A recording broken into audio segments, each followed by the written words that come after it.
Olá, pessoal. Bem-vindos à disciplina de Blockchain e suas aplicações. Eu sou o professor Carlos Alberto, da Faculdade de Computação da Universidade Federal do Mato Grosso do Sul. No módulo 3, Princípios de Confiabilidade e Integridade, nessa unidade 2, nós vamos ver os tokens, ou os ativos digitais chamado Non-Fungible Token, os famosos NFT. Então, só para a gente se posicionar, existe a rede Ethereum e ela é especialista de mexer com esses ativos, negociar esses ativos. Mas nós vamos conhecer a tecnologia, o que eles são negociáveis, como funciona.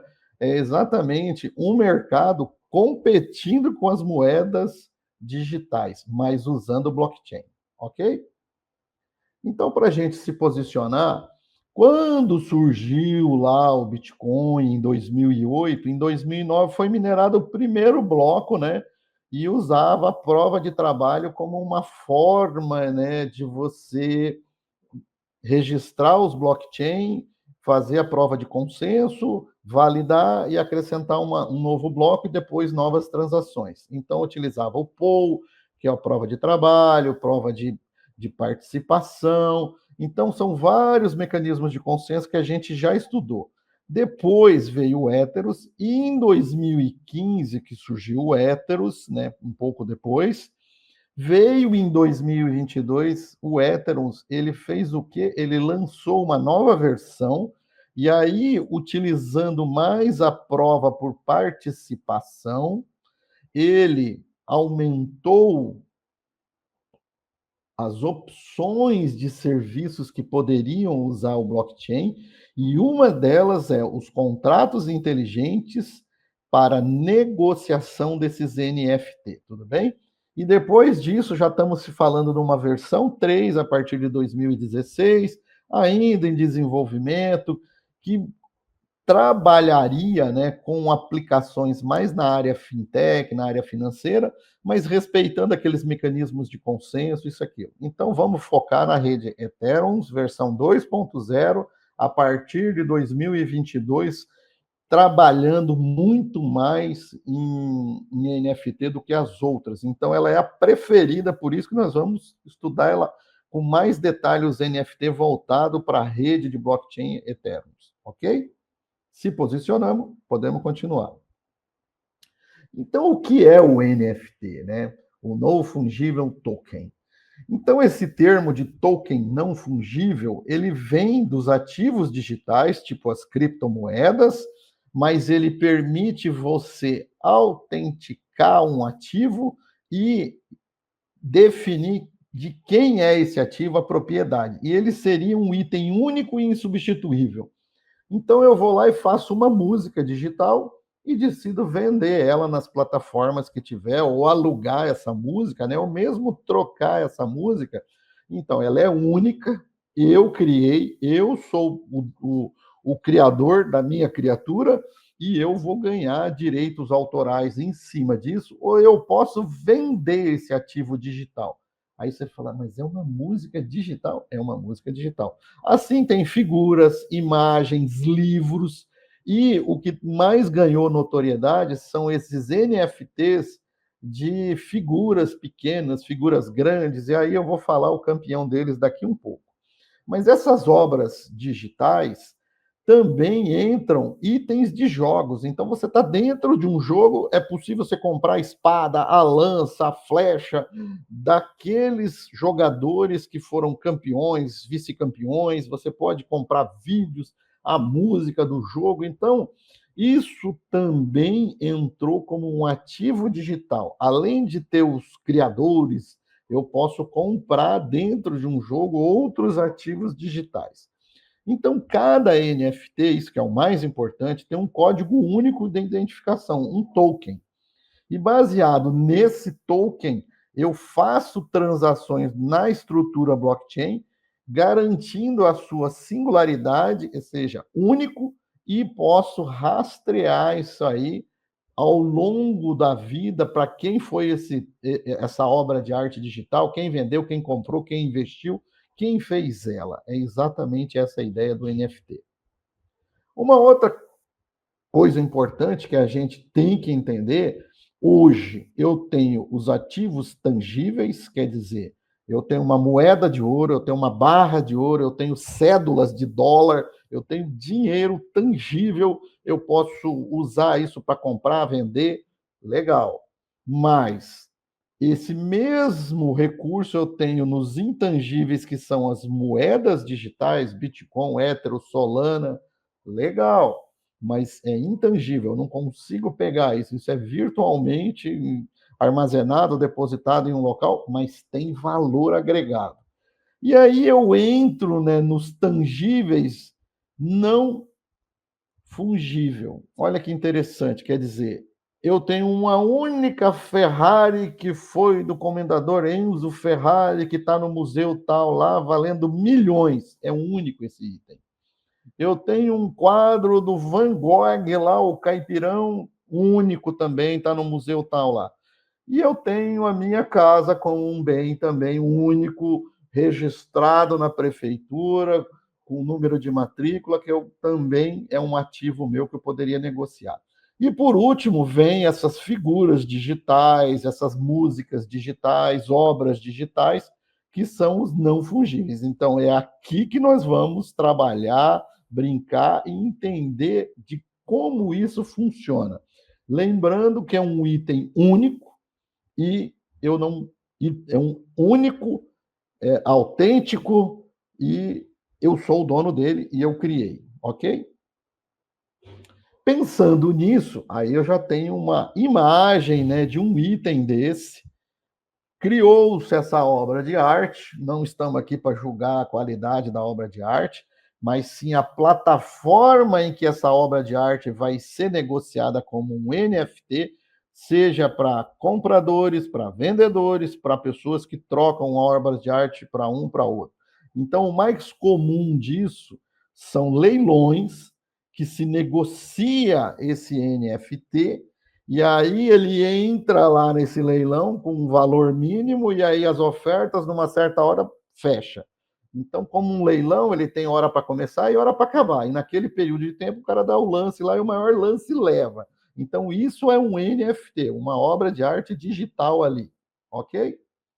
O mais interessante é, essa obra de arte digital, ela recebe um token, que é uma identificação única dela, e baseado nesse token eu consigo negociar ela e eu consigo ver também se ela não tem versões, né, dela. Então eu posso ter lá o cara tomando um sorvete, o cara tomando um picolé, o cara tomando uma cerveja, tomando um copo d'água. São várias versões da mesma obra de arte com preços distintos e negociáveis de formas distintas.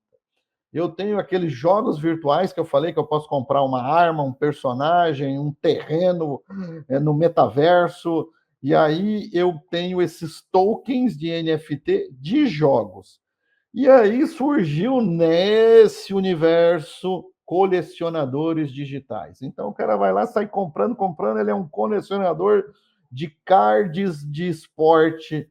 Por exemplo, a NBA lançou um monte de token e ela, na primeira leva, ela arrecadou assim coisa de 28 milhões de dólares negociando esses tokens com os seus fãs que adoram a NBA, e um dos que mais vendeu lá foi o LeBron James. Então eu assisto a NBA, eu gosto, mas eu falo assim, até a NBA é um local que produz NFT e negocia NFT.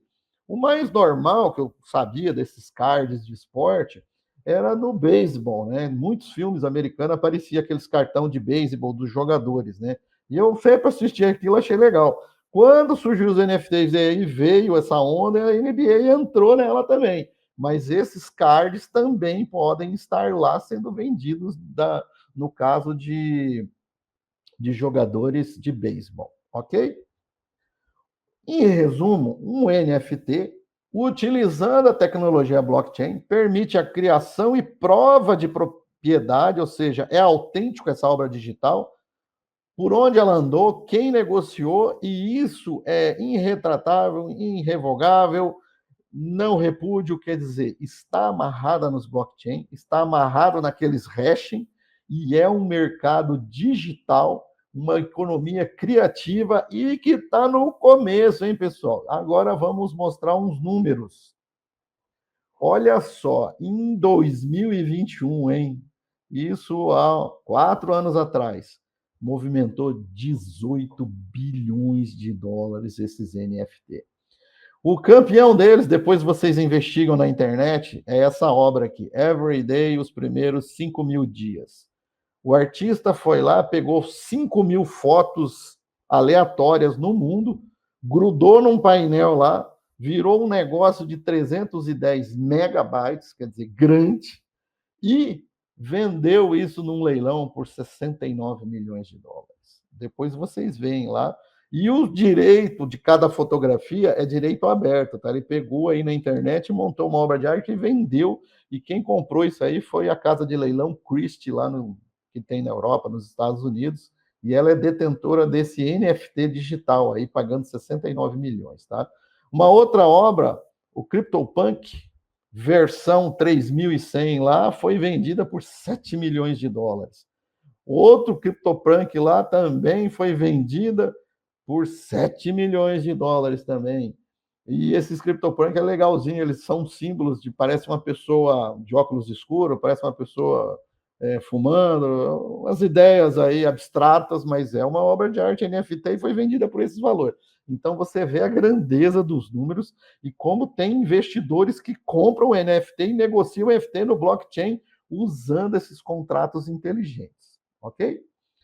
Dando continuidade, então, esse espaço NFT, ele ainda está num estágio inicial, como eu disse para você, ele não tem mais do que, vamos dizer aí, alguns anos no mercado. E ele utiliza, então, essa rede Ethereum na versão 2.0, né, que a partir de 2022 ela se focou um pouco mais, se estruturou mais para atender esses caras, porque antes era ela, mas ela usava ainda a prova de trabalho, agora ela já usa a prova de stake, ou prova de participação, tá? E ainda a gente considera que essas implementações são muito limitadas por o escopo e a grandeza desse mercado, porque veja bem, aquelas imagens que foram vendidas, aquelas figuras, né? Foram vendidas figuras. Você tem mercado musical digital, você tem livros digitais, você tem outros mercados, né? Poderia até se dizer de obras de arte, de quadros digitais. Não, aquilo são figuras, montagens e foram vendidos por aqueles preços. Então a criatividade ainda é inicial, mas elas tratam de moedas na hora de pagar e receber isso. Ou seja, aquela de 69 milhões lá, os primeiros 5 dias lá, ela foi paga em Ether. Quer dizer, o cara comprou as moedas em Ether da rede Ethereum e comercializou pagando em Ether. E ela está fixada lá em Ether que converte para dólar, por isso que ela vale 69 milhões de dólares. Ok? Pensando nisso, uma outra NFT, uma imagem. Não estamos aqui para julgar se a imagem é bonita, é feia. Para mim é um coqueiro isso, né? Que deu no deserto, legal. Não estou interessado na qualidade da imagem, não estou interessado em quanto vale. Eu estou ensinando vocês que, se você entrar na plataforma do Ethereum, eu entro nesse website Etherscan, quer dizer, eu procuro na plataforma Ether, esse token aqui em amarelo é exatamente o token digital, a identidade digital, o ID, o RG dessa obra de arte. Ali eu consigo ver as informações de quando ela foi criada, quem é o dono dela, se é autêntica, se tem uma versão, duas versões, três versões, qual é o preço dela, se ela está sendo comercializada ou se ela parou de ser comercializada. Eu vejo um dossiê dessa obra, eu vejo um dossiê do que aconteceu com essa obra. Isso é muito interessante de pensar, pessoal, porque uma das coisas que acontece no mercado de artes, né, que a gente vê até em filmes isso, o cara vai lá, pega um quadro do Van Gogh, copia, faz lá um falso e vende como se fosse legítimo. Ou alguém manda, né, roubar um quadro lá, põe na casa dele de campo lá só para ele ficar admirando. Então, quer dizer, o mercado de obras de arte é valiosíssimo. Tem obras aí de 300 milhões de dólares. mas quer dizer, como é que você dá autenticidade a uma obra? Como é que você garante que aquela obra é original de um artista? Então, não existia uma forma de fazer isso. Com os NFT e os contratos inteligentes, é possível se criar uma nova coleção de um artista, registrar todas as obras digitais dele e colocar para vender, ou simplesmente para ter controle de autenticidade dele. Não precisa vender, não, tá? Eu já vi aí pessoas que fazem obra, deixa guardadinho, vai vender daqui a um tempo, quando o cara morrer, quando o cara ficar gagá, quando o artista já não estiver mais produzindo, e aí valoriza a obra dele. Então, quer dizer o seguinte, no blockchain, para NFTs, que pode ser qualquer coisa, uma obra de arte, uma música digital, uma figura, ferramentas de game lá, de jogos lá, armas de games lá, você tem um token único que identifica aquele ativo digital, aquela obra, aquele item de colecionador, de interessado em investir naquilo, e por esse token eu investigo a vida dele, o dossiê, quando ele foi criado, quem é o dono, quem negociou, ok? Continuando, então essa arte digital, essa obra de arte digital, ela é muito fácil de duplicar, né? Se a gente pegar e dar um print screen da minha tela aqui, eu consigo já fazer uma obra de arte. Mas quer dizer, uma imagem que está aqui, um quadro, uma figura, um ícone, um gift, eu poderia copiar isso e revender. Então, mas qual é a origem? Qual é a procedência? Então, através da tecnologia NFT, usando blockchain públicos, quer dizer, qualquer um pode acessar e ver a autenticidade, a origem, fica muito mais difícil transferir, hackear ou mesmo duplicar ilegalmente essa arte digital. Eu teria controle mais sobre ela. O lado interessante disso é que poderíamos usar para obras de artes reais. Já vamos falar sobre isso. Então, olha só, a beleza desses blockchains em NFT que são o que vem gerado dessa tecnologia subjacente, o que vem para frente. Quer dizer, esses caras amarraram com os contratos inteligentes, eu consigo negociar um NFT. Eu posso pôr para ser vendido lá, e se atingir um valor no leilão, vende. Ou eu posso pôr para ser trocado, e se alguém oferecer alguma coisa que me interessa, eu tenho um item, quero trocar por 3, troca. Então, quer dizer, os contratos inteligentes tomam ações em cima dos eventos que vão acontecendo. E aí eu tenho uma rede distribuída de nó, porque é blockchain, e essa rede distribuída me vai autenticar, é você mesmo, você pode vender, você pode negociar, isso aqui já foi negociado e trocado, e fechou um blockchain, eu vou e faço outro, então quer dizer, um amarrado no outro conta a história dessa obra de arte NFT. E é possível verificar a qualquer momento, de forma transparente, imediata, esse único item de NFT, trazendo mais consciência para esse mercado e um cenário que vislumbra outros tipos de ativos financeiros, que a gente vai ver isso nas próximas unidades, que são as finanças descentralizadas. Eu poderia trabalhar com isso daí, utilizando também contratos inteligentes e utilizando o NFT. E trabalhar com organizações autônomas descentralizadas. Olha que interessante esse termo DAO.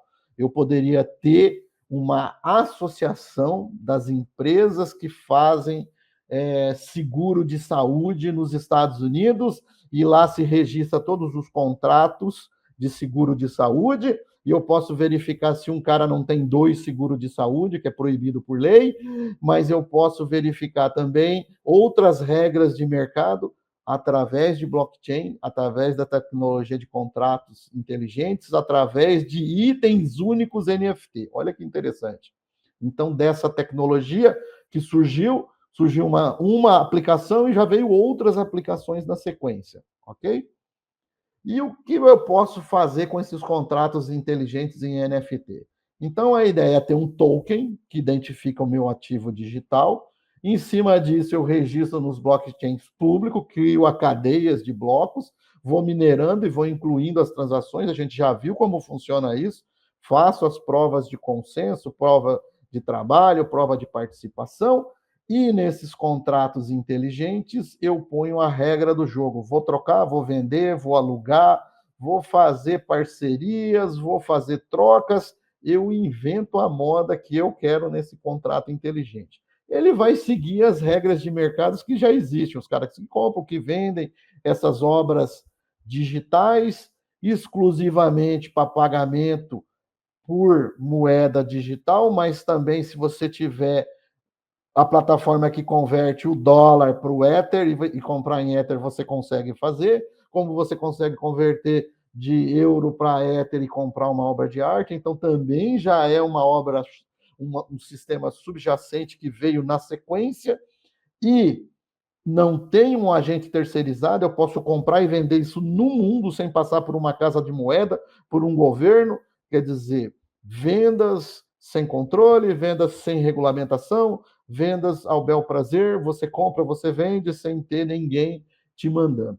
Mas eu não tenho, reduzo os riscos, né, de autenticidade, estou comprando uma coisa verdadeira e sei quem que é o detentor do direito daquela propriedade digital. Coisas que não acontecem com as obras de arte fisicamente, é uma bagunça, rouba, some, perde. Então, tem muitos aí que compram um quadro achando que é autêntico e não é. Por esse método de blockchain com NFT, eu conseguiria resolver esse problema. E como eu disse, surgiu aqueles colecionadores digitais que se especializaram em identificar essas obras, valorizaram, e aquelas casas de leilões que antes só mexiam com obras físicas, como a Christie, já mexe com obras digitais de NFT. Eles viram o mercado, entraram e estão ganhando dinheiro em cima dessas obras digitais, nos contratos inteligentes, pondo leilão para ser vendido.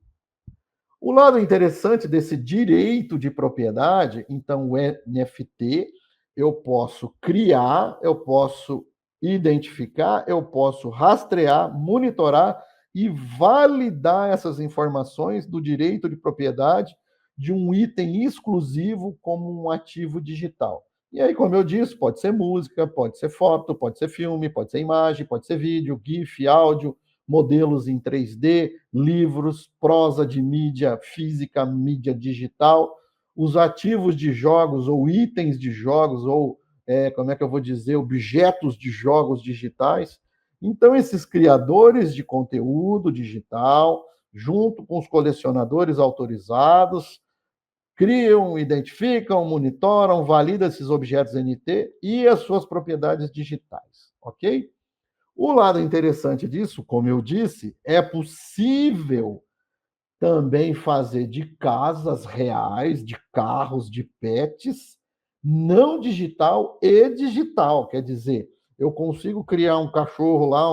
O primeiro joguinho desses NFT de vender era de gatinhos do Canadá, uma empresa canadense.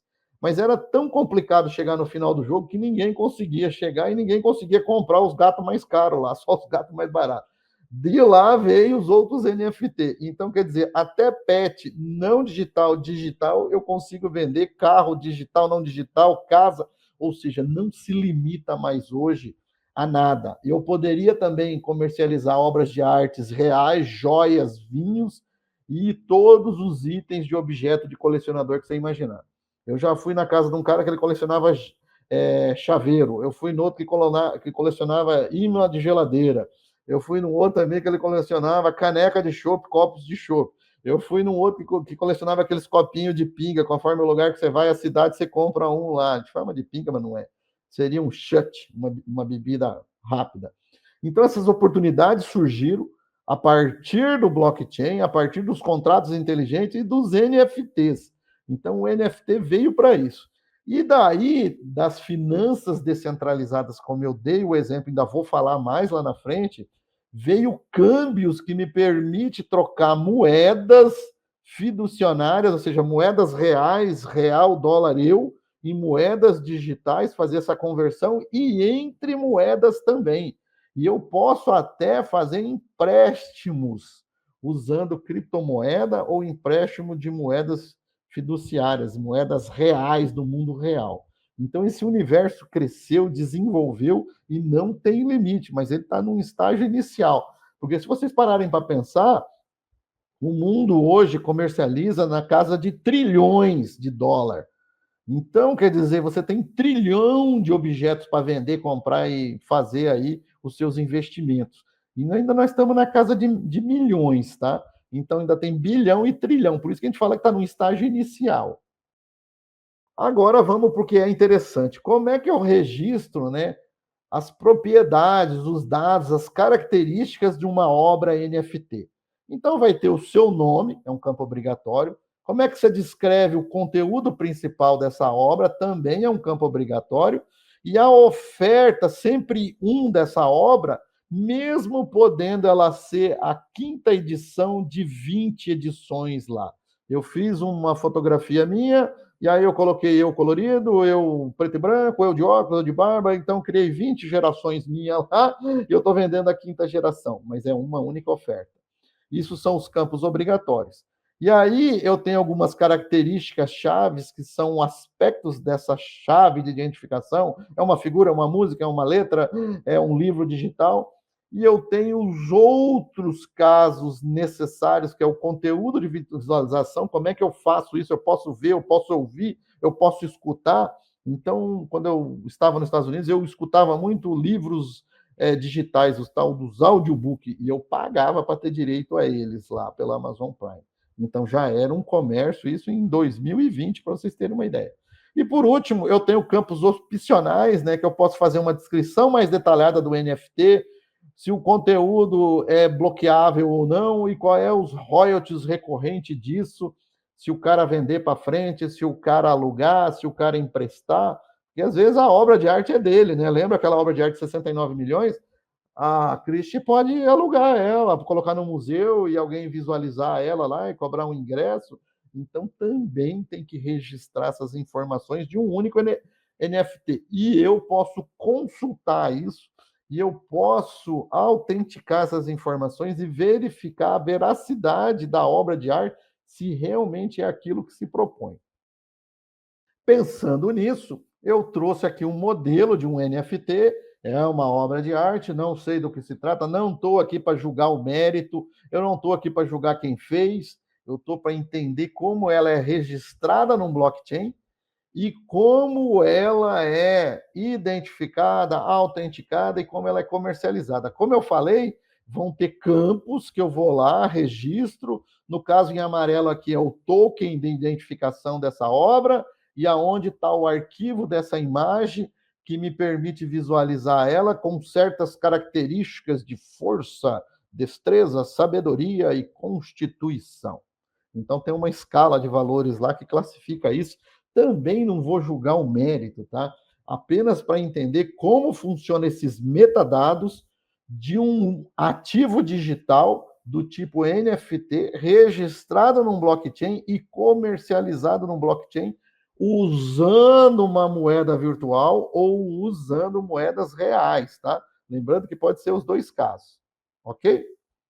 E para a gente entender melhor, como eu disse, o Ethereum foi lá e criou normas, criou padrões, criou formas de você negociar através dos contratos inteligentes. Então, ela é a plataforma mais organizada para esse tipo de atividade. E essas normas que ela criou chama Ethereum's Request for Comments, ERC. Essa é a abreviação. E aí tem um monte deles aqui, tá? Dessas normas numeradas por códigos. Eu vou citar algumas delas, mas quer dizer, veio para normatizar a forma que essa plataforma cadastra, negocia, comercializa esses NFT através das regras dos tokens de Ethereum, ok? Então vamos dar uma olhada um pouco nessas normas aí.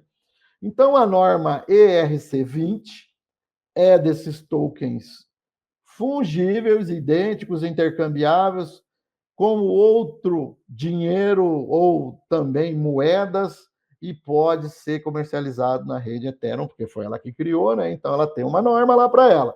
Então, isso aqui são ativos reais, quer dizer, existe no nosso mundo real, cadastrado lá e vendido. Já na norma ECR 721, aí são os NFT, ou seja, os tokens não fungíveis. Então, o primeiro são obras de arte do mundo real, o segundo são essas digitais. Mas é o único também, eu consigo autenticar, eu consigo ver, posso jogar isso como itens de colecionador, obras digitais, esses ativos com característica única. Aí eles viram que podia juntar esses dois padrões, então fizeram um híbrido que permite me criar os tokens fungíveis e não fungíveis num contrato inteligente. Então, essa aqui veio para unificar os dois padrões anteriores, fazendo um novo padrão que me permite comercializar tanto os reais como os digitais, os fictícios, os da minha cabeça que eu criei lá, e é uma obra de arte digital, eu quero vender. Ok? E olha que interessante, depois disso veio mais uma norma para melhorar a ECR20 dos fungíveis, depois veio mais uma obra para melhorar esse, mas direcionada para os tokens fullback, quer dizer, eu poderia fazer trocas entre tokens. Aí depois veio mais uma norma da Ethereum para melhorar a ECR20 e a 223 para transações mais complexas, quer dizer, eu poderia amarrar vários contratos de inteligentes e aí fazer um pool de contratos e aí cumprir essas regras.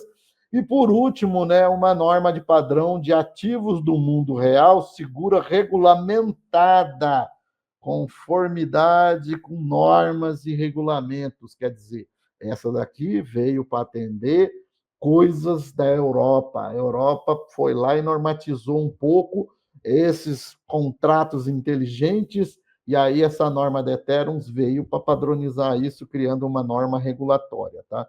Mas isso é restrito lá dentro da União Europeia, ainda está em teste, isso restrito a alguns países, não é todos não, tá? Mas é uma forma deles padronizarem e regulamentando. Então, isso veio esses ERC da Ethereum, da rede Ethereum, para poder padronizar, para poder competir no mercado e para se distanciar das outras moedas digitais ou das outras plataformas de negociação, ok?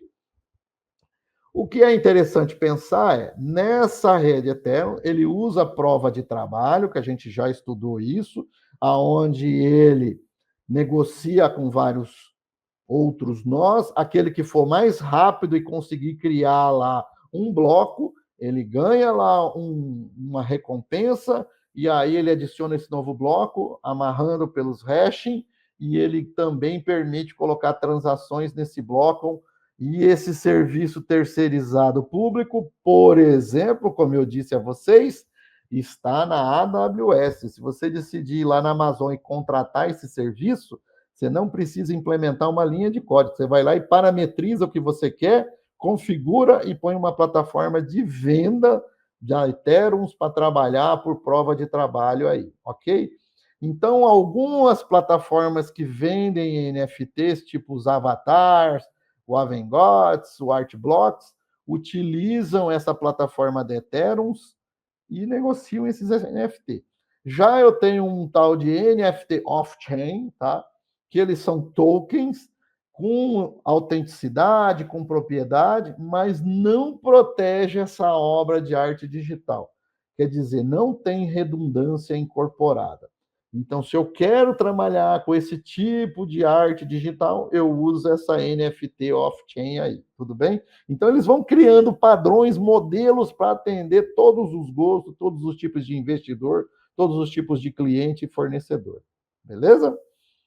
Seguindo, então, eu vou valorizar o meu FT, eu tenho que seguir alguma estratégia, né? Então, a estratégia é, se eu quero criar uma obra de arte, seja real, seja fictícia, eu vou me basear em algumas coisas, como o valor da marca, qual é o mercado que eu estou tentando atingir, qual é a escassez desse produto, qual é o desejo em cima desse produto, e aí entra alguns elementos intrínsecos do tipo, qual a história, por que você criou, qual é a reputação minha e quais as garantias futuras que isso vai aumentar o preço. Então, essa estratégia de fin market, esse é o termo que se usa, né? Poucos compradores e poucos vendedores. Lembra que eu falei que é um mercado iniciante, quer dizer, não é todo mundo que sabe disso, todo mundo que comercializa, mas na hora que fala lá que o cara criou umas obras de arte e vendeu por milhões, aí você vai ver um monte de criador de obra de arte NFT aí, digital para isso daí, tá?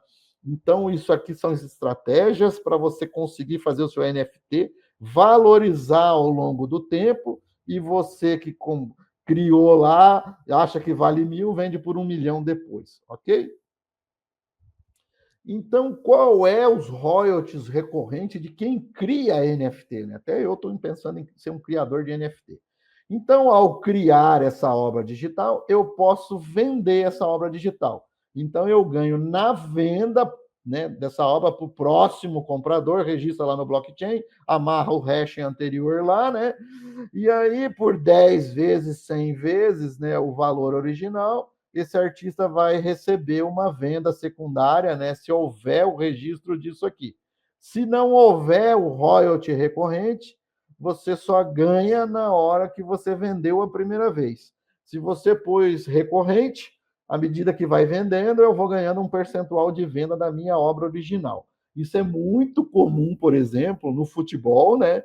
Onde você cria uma joia, um novo jogador, e aí você vende ele, você ganha na venda, mas como você criou esse jogador na estrutura de base, treinou, deu toda uma estrutura, houve investimento nele, toda vez que esse jogador mudar de clube, você ganha um percentual de venda. Ou quando esse jogador ganha um título, ganha um prêmio, você ganha também um percentual lá da premiação. Então são recorrentes, né, não só da criação da joia, da obra artística do ativo digital, mas também dos eventos que vêm depois que valorizam essa obra. Lembrando de jogador de futebol, ok? Agora, como é que fica o imposto em cima do NFT? Claro, se eu sou um cara honesto, vou criar os NFT, vou comercializar.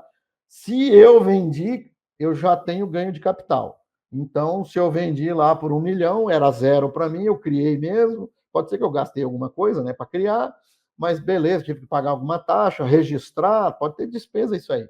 Eu abato as despesas do valor da venda, eu tive ganho de capital, como existe para qualquer ativo financeiro, eu tenho que pagar o imposto de renda sobre isso.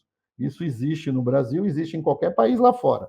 Então, por exemplo, se eu fui e comprei um apartamento, o apartamento eu gastei, registrei, está no meu nome, e depois de 5 anos eu decidi vender o apartamento, eu paguei 10 mil, eu vendi por 1 milhão, tem uma diferença, eu desconto as despesas que eu tive ao longo desse período, e eu tenho ganho de capital e eu tenho que pagar imposto de renda sobre ele, tá?